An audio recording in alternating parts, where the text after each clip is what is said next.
కు చెందిన మాజీ మంత్రి కాకాని గోవర్ధన్ రెడ్డి అరెస్టుకు రంగం సిద్ధమైంది. మొన్నటి వరకు మంది మార్పాలు పెట్టుకుని ఇంట్లోనే ఉన్న గోవర్ధన్ రెడ్డి పోలీసులకు ఏమీ చేయలేకపోయారు.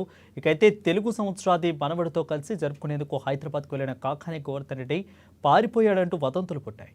ఈ వదంతుల నేపథ్యంలోనే పోలీసులు తగుదనమ్మా అంటూ నోటీసులకు కాకాని గోవర్ధన్ రెడ్డి ఇంటి గోడలు కంటించారు.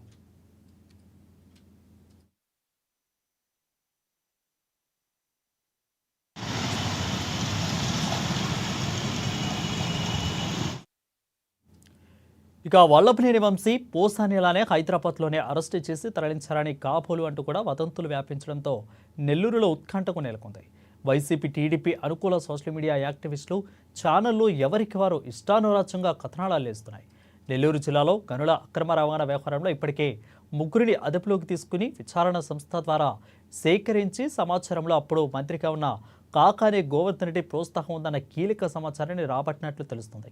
ఈ వ్యవహారం కొత్తదేమీ కాకపోయినా తనను అరెస్టు చేస్తే తీగలాగినట్టేనని, డొంకను కదిలిస్తానంటూ కూడా గోవర్ధన్ రెడ్డి గతంలో పలు సందర్భాల్లో ఛాలెంజ్ను విసిరారు.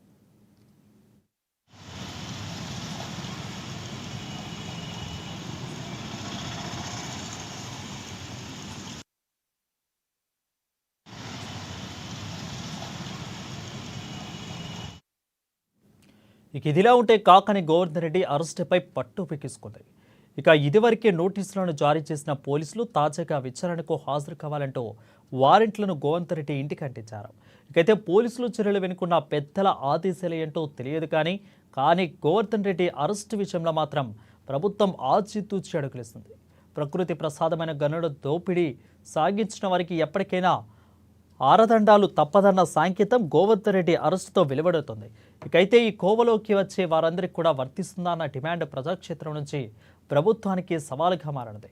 ఇందుకీ గోవర్ధన్ రెడ్డి అరెస్టు ఉంటుందా లేదా అనే అంశం మంగళవారం వరకు కూడా కొనసాగుతుంది. కోర్టులో గోవర్ధన్ రెడ్డి న్యాయవాదులు వేసిన బెయిల్ పిటిషన్ కీలకం కానుంది.